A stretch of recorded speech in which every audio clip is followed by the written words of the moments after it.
The Town Mouse and the Country Mouse. One day, a country mouse invited a town mouse to come and see him in the country. The country mouse treated the town mouse to a feast of potato and beans, but the town mouse wouldn't touch them. "I'm not going to eat that stuff," he said contemptuously. "Every day in town, I eat a real feast." The town mouse talked with his nose in the air about his wonderful life in the town. The country mouse was full of envy. "I'd really like to go to town," he said. "Well, let's go together then," said the town mouse. When he arrived in town with the town mouse, the country mouse was astonished to see so many houses, cars, and people. "Good heavens, it's really dangerous here," he thought. The two mice eventually arrived at the town mouse's home, after having been nearly trampled on many times. The country mouse was dead tired. "I'm famished. Is dinner ready yet?" he asked impatiently. The town mouse replied, "We have to wait until the people have finished eating." The country mouse waited for what seemed like an eternity. "I'm starving," he said again. Let's eat, said the Town Mouse. The Town Mouse eventually led the Country Mouse to the table. It was truly a feast fit for a king. eat all you want. Well, let's dig in. Just as the mice were about to lay into their meal, the door opened, and a man appeared brandishing a broom. "You thieving mice! Get out of here!" The mice were shooed away before they'd had a chance to fill their bellies. "That was really scary. Rather than eat a splendid meal that I've stolen, I think I'd rather have plenty to eat in peace and quiet," said the Country Mouse. He said goodbye to the ashamed Town Mouse and set off home to the country.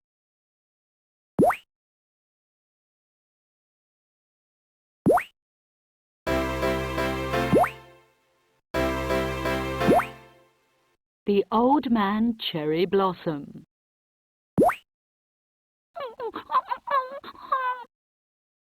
An abandoned dog named Shiro was hungry and shivered as he walked in the rain.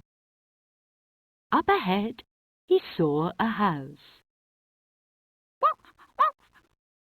Can you spare some food? When Shiro knocked on the door, a mean-looking old man answered. "A stray dog," he said. I haven't eaten in days. Can you spare some food? Shiro begged in desperation. But the mean old man said, "I haven't got any food for a stray.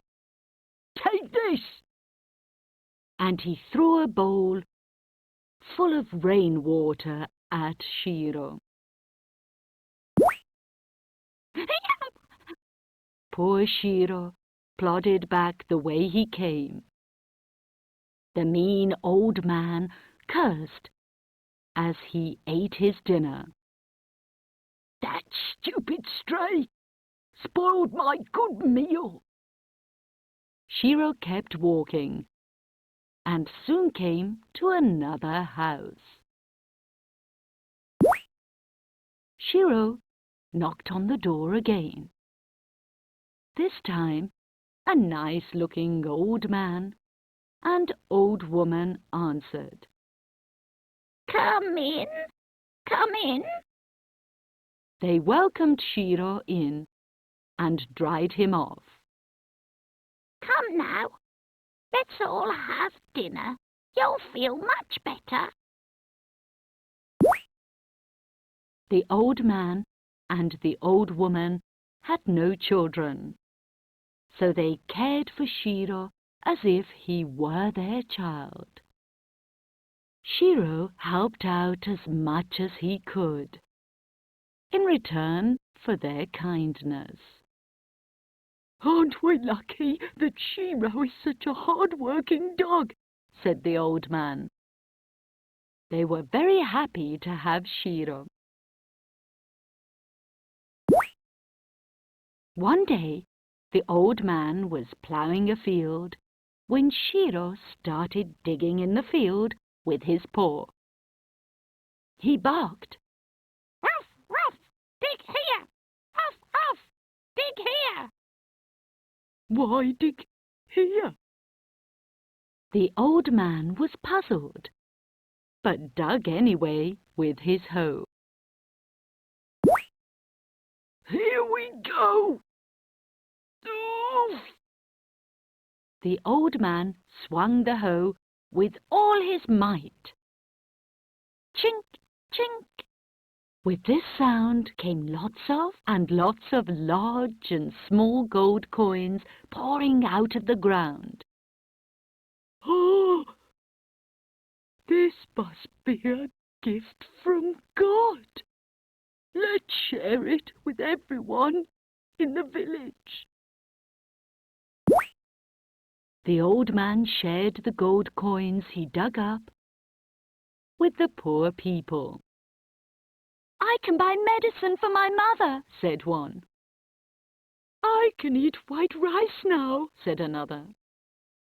The people of the village were very happy. But the mean old man thought, "I want the gold coins all to myself." And he was secretly waiting for his chance. The mean old man said to Shiro's owner, "I want to help people too, so let me borrow the dog." The old man tied a rope to Shiro's neck and dragged the dog away. Yow, yow, that hurts. "Shut up! We're going to help people, so move it." Shiro refused, but the mean old man dragged him to the back field and yelled, "No!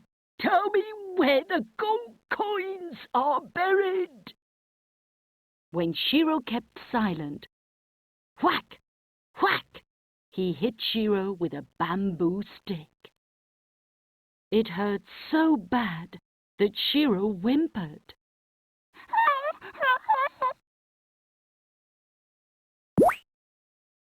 "So, you cry at last? This must be where the gold coins are buried." The mean old man started digging away with his hoe. But all he dug up was dirty rubbish and bugs. "How dare you trick me!" Shiro missed the old man and woman, so his heart broke and poor Shiro died. Later, the kind old man came to get Shiro. "Please return Shiro to us. That useless dog tricked me, so he was punished and had to die," lied the mean old man. The kind old man and old woman took the dead dog home and cried as they buried him in the garden. On his grave, they planted a baby oak tree. Oh, Shiro, we will think of you as the oak tree as it grows bigger. And they left offerings of food and prayed for him every day. The kind old man and old woman watered the oak tree every day and took care of it as if it had been Shiro himself. The oak tree grew bigger and bigger as if Shiro had been reborn. But one stormy night, lightning struck the tree and knocked it down. The kind old man and woman were sad, but they made a bowl from the stump of the oak tree and made rice cakes to offer on Shiro's grave. Thunk, thunk, chink, chink. To their surprise, large and small gold coins came spilling out of the bowl. The kind couple shared the gold coins with everyone.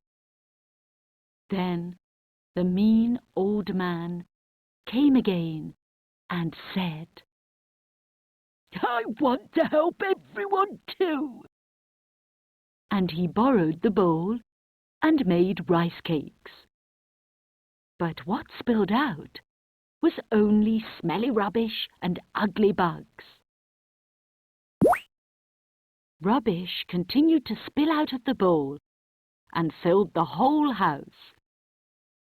"Take this stupid bowl and the mean old man smashed the bowl with his axe and burned it in the stove.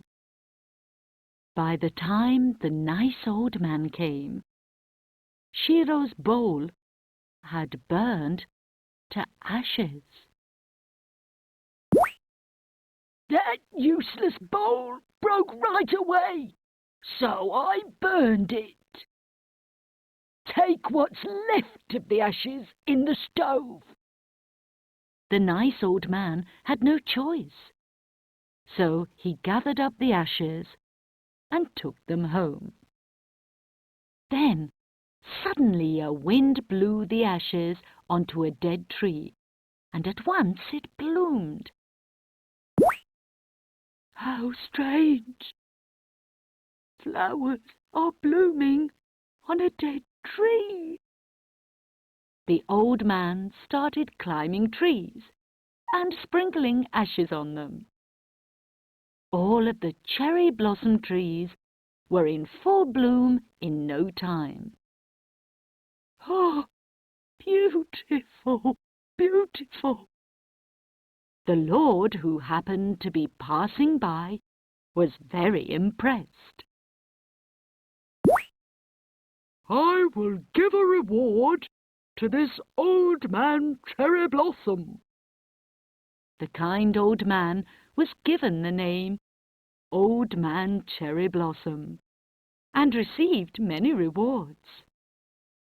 The old man also shared these with the poor, and everyone celebrated in front of Shiro's grave. But the mean old man didn't want to lose out and started gathering the ashes. He called out to the Lord, who came back. "Excuse me, Lord. I can also make dead trees bloom." "So, you are also Old Man Cherry Blossom. Show me how you make the flowers bloom," said the feudal lord. The mean old man climbed a tree and grabbed a handful of ashes and sprinkled them onto the tree. "See how this dead tree blooms." But not a single flower appeared. Instead, the ashes blew into the eyes of the Lord and his men, causing them to sting. The mean old man was thrown into prison, and the kind old man lived happily ever after.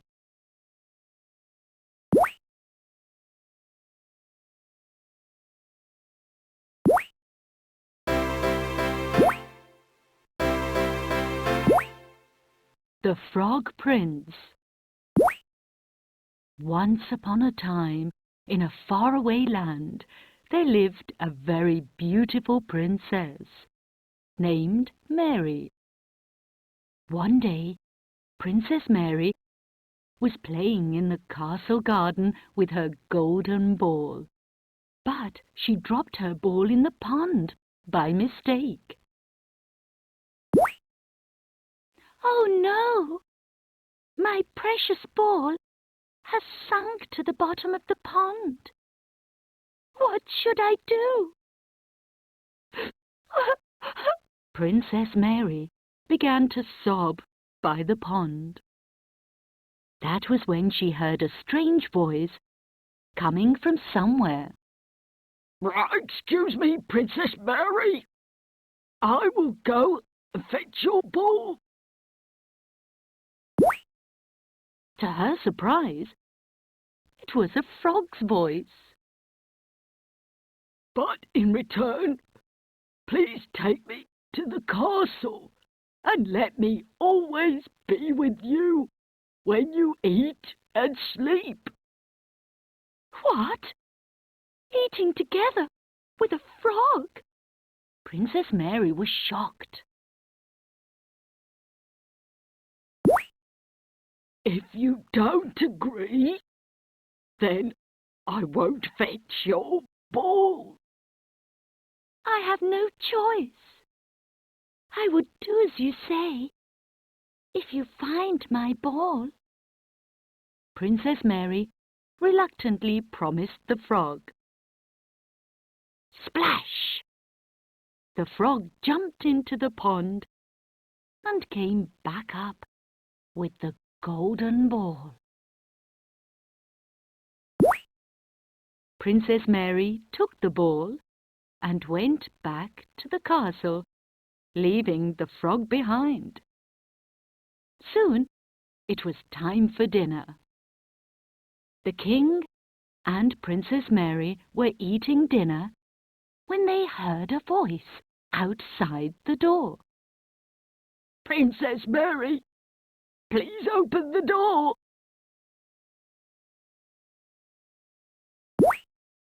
The servant who opened the door was startled. Sitting outside the door was a frog. "Ribbit, Ribbit, Princess Mary, let me have dinner with you, as you promised." "Oh, you've come after all," said Princess Mary. Princess Mary told the king about her promise to the frog.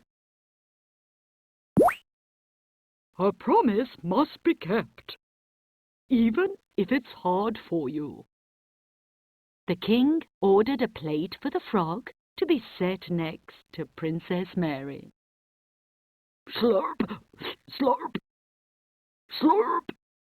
The frog licked the food on the plate with his tongue.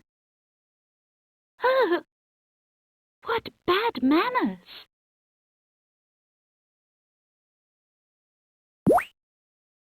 Just looking at him makes me sick.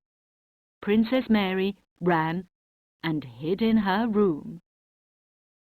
Relieved to be alone, Princess Mary went to lie down on her bed. Eek! The frog had somehow got into her bed. That's enough. You are too rude, even if it was a promise. Princess Mary was furious and threw the frog against the floor.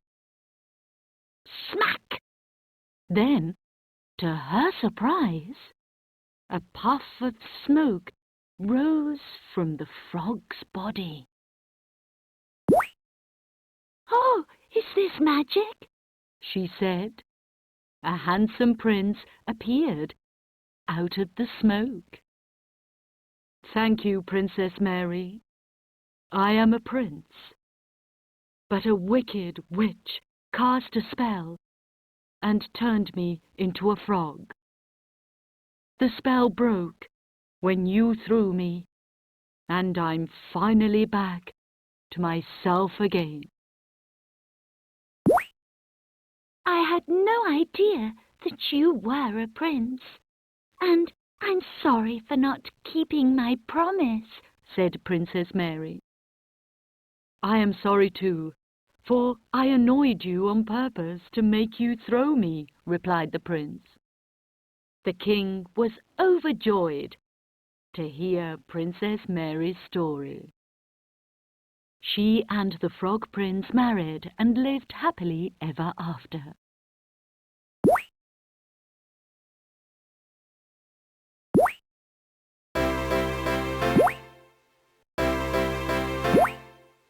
The Ant and the Grasshopper. A pack of ants were hard at work one hot summer's day. A grasshopper came by and laughed at them, saying, "You must be mad working on such a hot day." The ants replied, "We're getting ready for winter."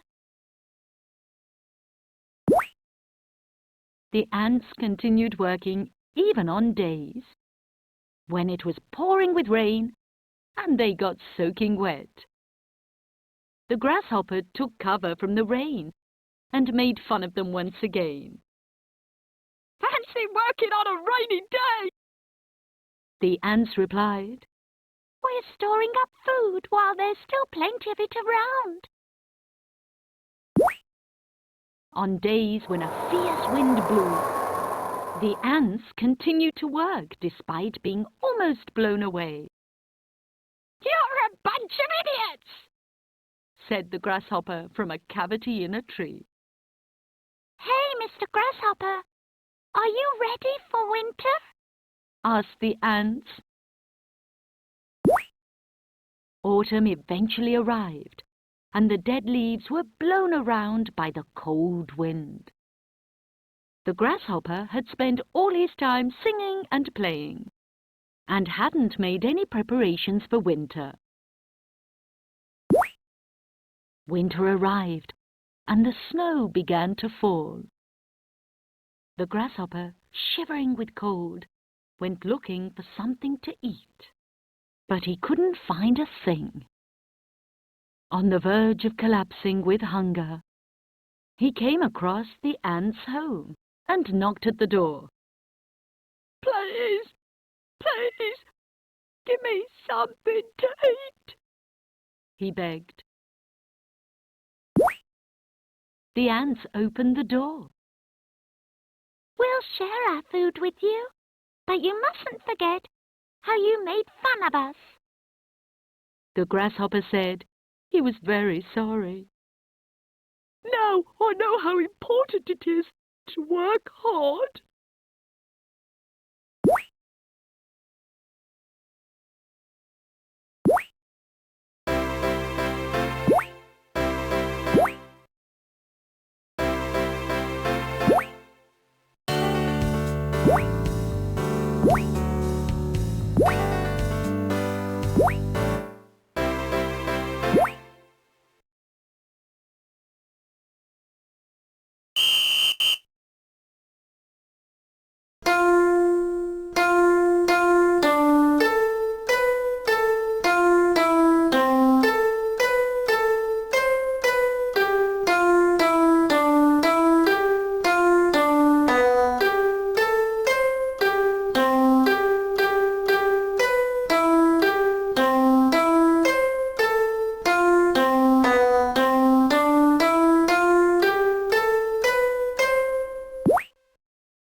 The Three Little Pigs.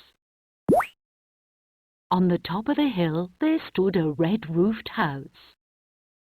This was the home of Mother Pig and her 3 piglets. The oldest of the 3 little pigs was Lazy Peter. Next came Greedy Pat. The third and youngest of the 3 brothers was hard-working Piper. One day, Mother Pig spoke to the piglets.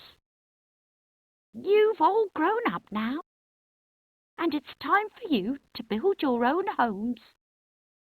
Encouraged by their mother, the 3 piglets left home to find their fortune. They travelled around, trying to find somewhere to build themselves houses. Lazy Peter gathered lots of straw from the fields, and in no time he had put up his own straw house. It's really no trouble at all, he said to himself. After building his house, Peter summoned Pat and Piper and proudly showed them his achievement. "What do you think of my house? I put it up in a jiffy. Now I'll be able to have a long siesta." Peter was really proud of himself. Greedy Pat wasn't one to be beaten, and set off to build his own house. He gathered lots of brushwood and hammered it together, rat-a-tat-tat-tat, with nails. "Well, that's done then," he said to himself before going off to find something to eat. Piper was very impressed by his elder brother's prowess. They'd finished the job much faster than he had. But he said to himself, "I'll build a strong house made of solid brick." He went off to gather the bricks and carted them back to where he was going to build his house. The bricks were heavy, and he nearly collapsed under the weight. He collected bricks from wherever he could find them. He then piled them one on top of the other and built the walls. Seeing him working so hard, Peter and Pat turned up, humming to themselves, to see how he was getting on. "Piper, you still haven't finished building your house," said Peter. "You're a right lazybones," said Pat. Piper replied, "It takes a long time to build a house of bricks, but it's strong, and it'll stand up to the most violent storm." "You'll never get it finished," said the two elder brothers as they went off to play. "Heave-ho! Heave-ho!" Piper worked hard until dark. "At last it's finished," he said. Next day, the piglets went to tell their mother that they'd finished building their houses.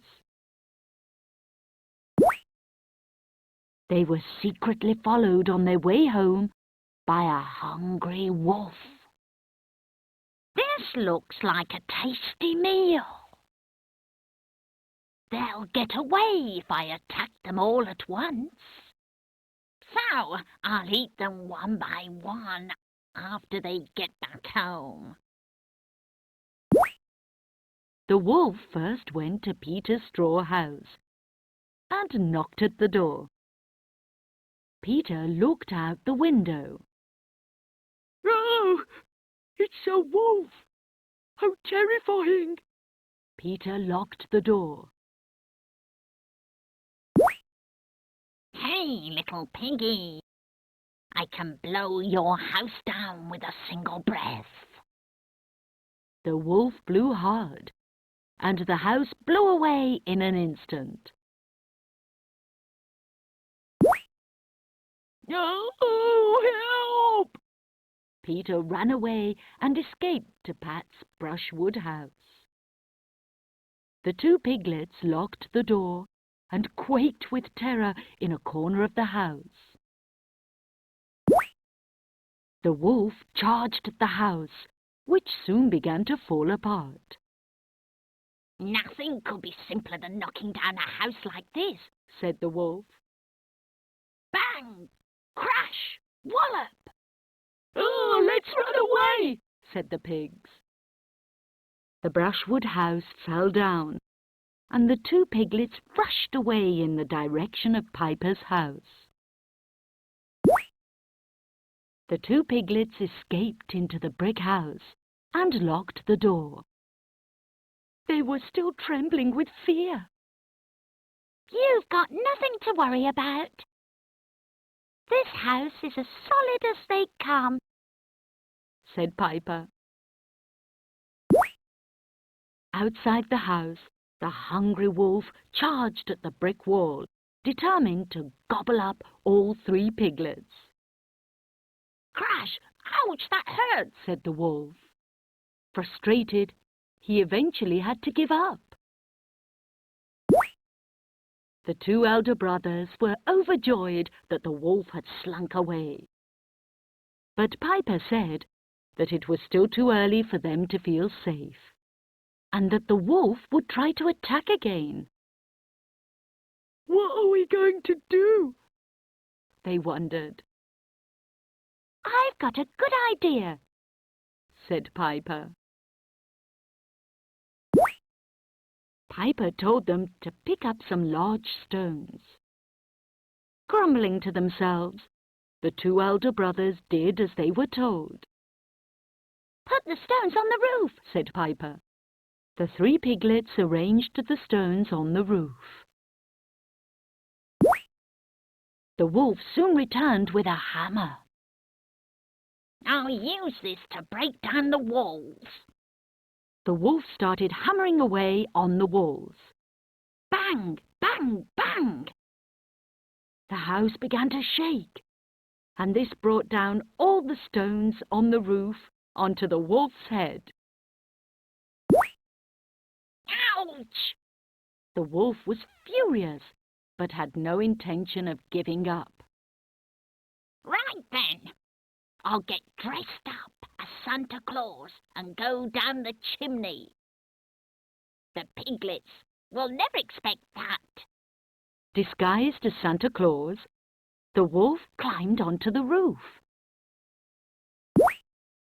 "Look, Santa Claus has come," said Pat, as he gazed excitedly out of the window. "Santa Claus comes at Christmas in December." "That's the wolf dressed up to look like Santa Claus," said Piper.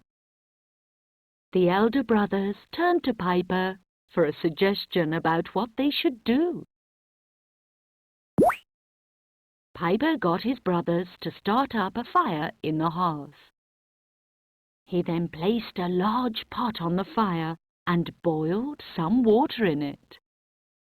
Trying to make his way down the chimney, the wolf fell, splash, into the pot of boiling water and was never seen again. After that, the 3 piglets lived happily ever after, together in harmony.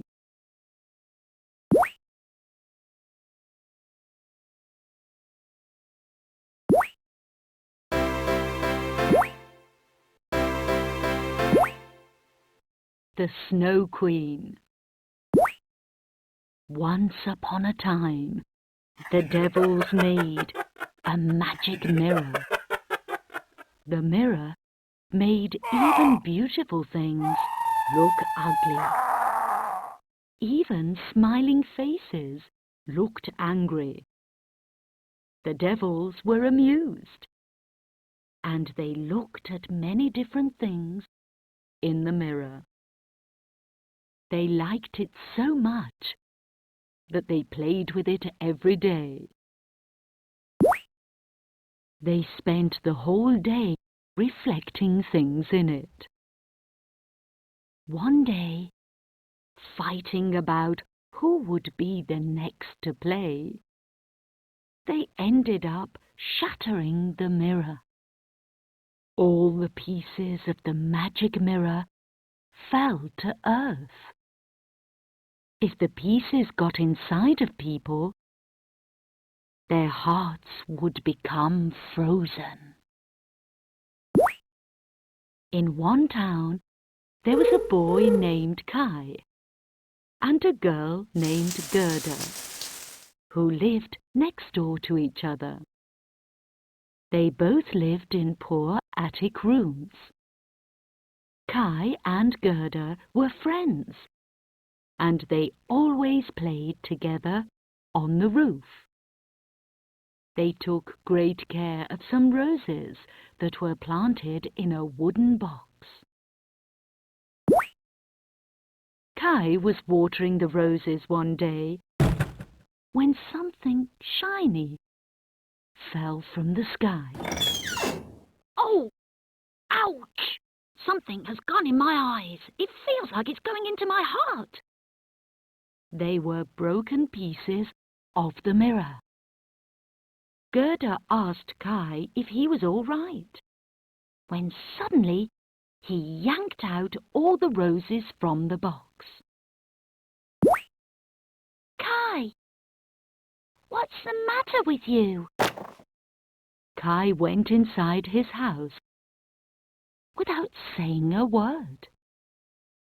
From that day, when Gerda visited Kai with a book, he would say, What a boring book! Throw it away! and he would hurl the book away. This made Gerda very sad. Kai even started to play tricks on his sweet old grandmother. Soon winter came, and with it, lots of snow. Kai went outside with his sled to play by himself. Children were making snowmen and riding their sleds in the square. Kai tied his sled to a bigger sled. Suddenly, the big sled took off at great speed. The sled carried Kai farther and farther away from home. He became frightened. Then the beautiful woman driving the sled turned around to look at him. It was the Snow Queen. "Come over here," she said. The Queen made Kai sit next to her and kissed him on the forehead. Just as she did, Kai forgot about Gerda, his grandmother, and everything else. The Snow Queen's sled carried Kai up high into the sky. Spring arrived, and the snow finally melted. But no matter how long they waited, Kai did not come home. Gerda decided to go and search for Kai. She put on her new red shoes and walked to the river. Did Kai fall into the river and drown? She asked the river. If you give Kai back to me, I will give you these red shoes. Gerda threw her shoes into the river, but the river just pushed her shoes back to shore. Please, take me to where Kai is. A boat appeared on the river. Gerda climbed on it and drifted downstream. The boat came to a small house surrounded by a garden with many flowers. An old woman wearing a big sunbonnet came out of the house. Oh, what a pretty child. Why have you come drifting down the river? Gerda told her that she was looking for Kai. Poor child. If you go north, I'm sure you will find Kai. After thanking the old woman, Gerda started walking towards the north. Where can Kai be? As Gerda continued her search for Kai, winter came again, and it got colder and colder.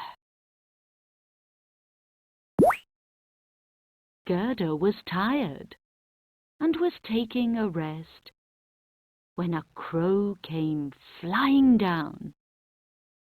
Gerda asked the crow about Kai. Ah, that might be the boy who has recently come to the castle and has become the prince, said the crow. Oh, Mr. Crow, please take me to the castle. Night fell, and the crow guided Gerda into the castle. At last, I will get to see Kai again. Gerda crept into the room where the prince and the queen slept. Gerda was filled with joy. Kai, wake up! But the prince who woke up was not Kai. The queen woke up too and asked, Who are you? Gerda told her story. You poor child. After hearing why she was there, the prince and the queen forgave Gerda for sneaking into the castle. The next morning, they gave Gerda a carriage and warm fur boots for her journey to find Kai. I hope you find Kai soon, they said. They saw Gerda off, who continued her journey northward. When Gerda's carriage came to a forest, she was attacked by bandits. Gerda was about to be killed when a bandit girl shouted, Stop! I want to make her my friend. The girl took Gerda to her hut. Where were you headed? Gerda told the bandit girl about Kai. A pigeon had been listening to the conversation. Coo, coo. The Snow Queen took the boy on her sled, and they flew toward Lapland. Gerda, that's good news. Take my reindeer with you. The bandit girl let Gerda escape. The reindeer ran for many days toward the north, and finally reached Lapland. There they found a small house. Gerda knocked, and an old woman answered and let her in the house. When Gerda asked about Kai, she said, The boy is at the Snow Queen's castle. The Snow Queen is out of the castle now, but an ice monster is guarding it. The old woman handed Gerda a magic charm and told her to keep it safe. Gerda made her way toward the Snow Queen's castle. Suddenly, the snow turned into a scary dragon and attacked her. But when Gerda touched the charm, hundreds of fairies appeared out of nowhere. The fairies fought the snow dragon and guarded Gerda. Gerda entered the castle, where she found Kai playing with pieces of ice. Gerda hugged Kai's cold body. Kai! It's me, Gerda! Gerda's tears fell on Kai's eyes and heart, and melted the pieces of the mirror. Oh, Gerda! What happened? Kai was back to his old self again. Then he and Gerda went home and lived happily ever after.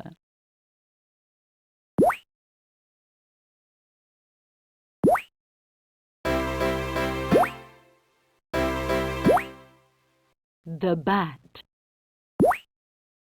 Once upon a time, the animals were having a dispute. Which are stronger, the birds or the beasts? The Bat could not decide which side he should take.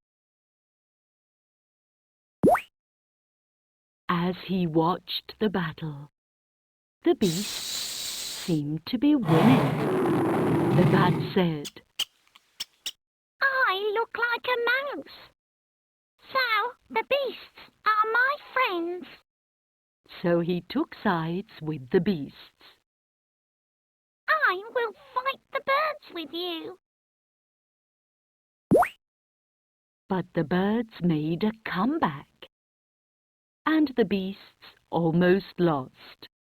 Then said the Bat in a hurry, I have wings. That's why the birds are my friends. and the Bat quickly changed sides and joined the birds. The battle continued for days. Before long, the birds and the beasts grew tired of fighting and became friends.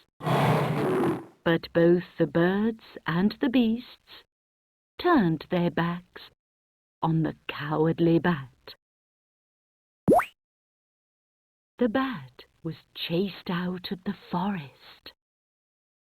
Ever since, he has had to hide in caves during the day and only come out at night.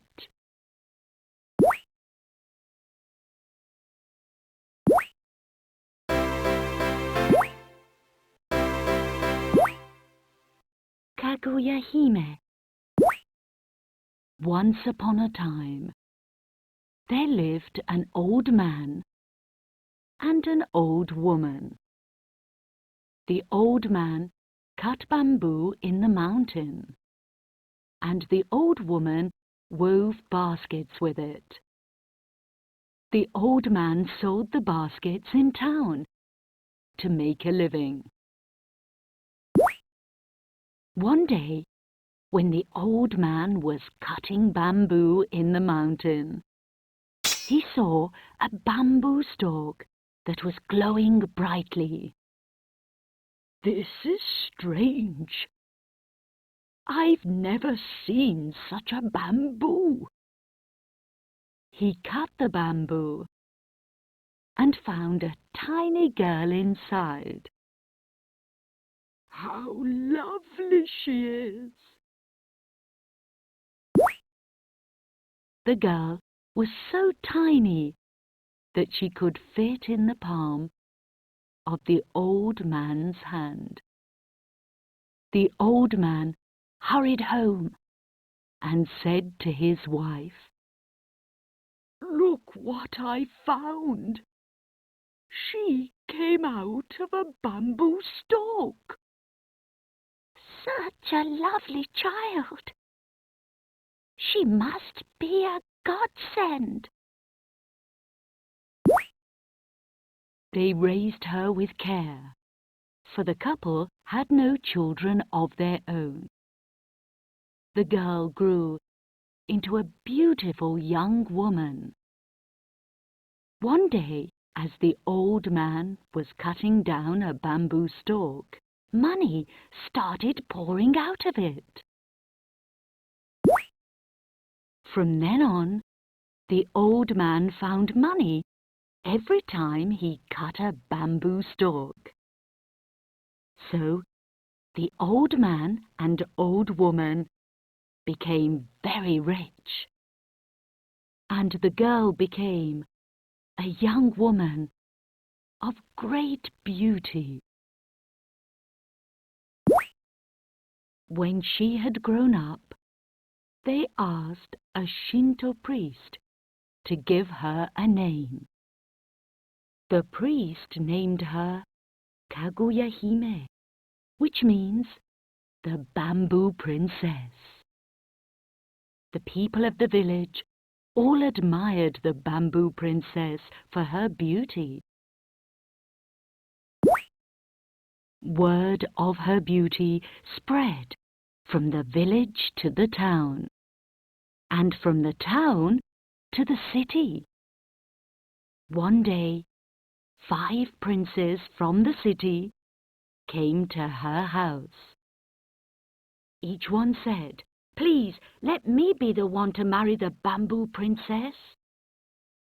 The old man did not know what to do. The Bamboo Princess said to the 5 princes, "I will marry the man who is the first to find and bring me what I ask for." All 5 men set out to find the items that the princess requested. The princess asked Prince Ishitsukuri to go to India to find the great stone bowl of Buddha. But he only pretended to go to India and hid in the nearby mountains for 3 years. Then he brought back a stone bowl he had found in the mountains. When the Bamboo Princess saw the stone bowl, she said, "This is a fake.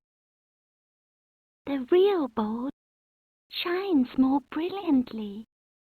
Look how this one is blackened with soot."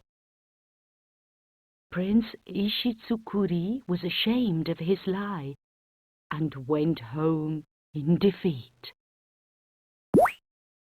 The princess asked Prince Kuramuchi to find a branch covered in jewels that grew on Mount Hurai. But he only pretended to go to Mount Hurai by boat and stopped off at a nearby island. He said to his craftsman, "Make me a branch with jewels now." The craftsman made the fake branch, and he returned, pretending it was the real one. The jeweled branch was so finely made that the Bamboo Princess could not decide if it was real or not. That was when the craftsman arrived. "Please, pay us for making the jeweled branch," they said. The branch was obviously a fake, and the prince went home in disgrace.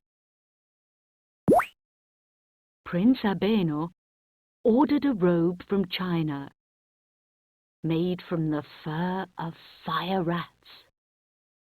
It cost him a fortune. Soon the robe arrived by ship from China. "Oh, what a gorgeous fur robe! The Bamboo Princess will surely be pleased."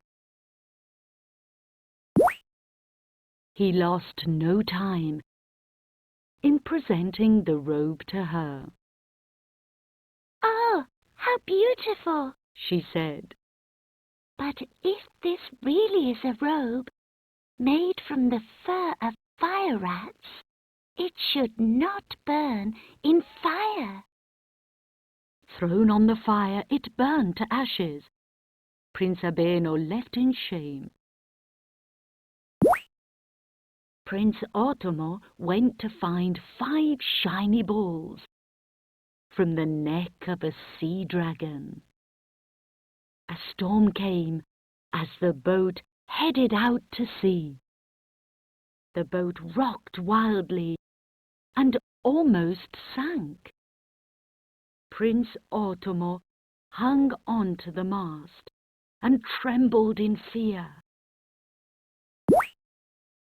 The boatman said, "We are being punished for trying to kill the dragon that belongs to the god of the sea." Prince Ottomo prayed and apologized to the god of the sea. The sea calmed down, they were saved, but the prince had no gift for the princess. Prince Esau climbed a tall roof to find a cowrie shell kept by the swallows. But he slipped and hurt himself badly. All 5 men failed in their quests and gave up on marrying the bamboo princess. "Ah, what a relief," she said. Before long, it was autumn. At night, the bamboo princess would look up at the moon and cry.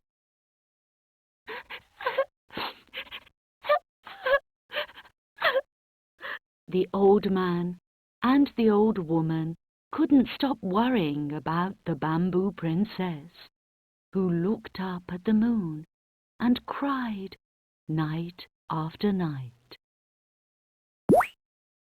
When asked why, the princess replied, "On the night of the next full moon, messengers from the moon will come to take me away. Then I must bid you farewell." The surprised old man went to the capital to ask the emperor to protect the bamboo princess. The emperor ordered his men to prepare for battle and to guard the house. The next full moon, with the sound of beautiful music, a cloud carrying the messengers descended from the moon. "Shoot your arrows!" But the men were blinded by the light and couldn't shoot. The bamboo princess slipped out of the old woman's arms and got in the carriage with the messengers from the moon. "Please don't leave us, princess."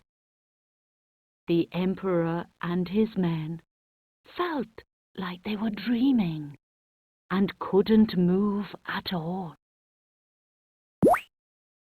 The old man and the old woman were so sad that they started crying. "Please don't take the bamboo princess away." The princess said sadly, "Thank you very much for taking such good care of me, but I must leave now. Goodbye." and the carriage with the bamboo princess went back to the moon.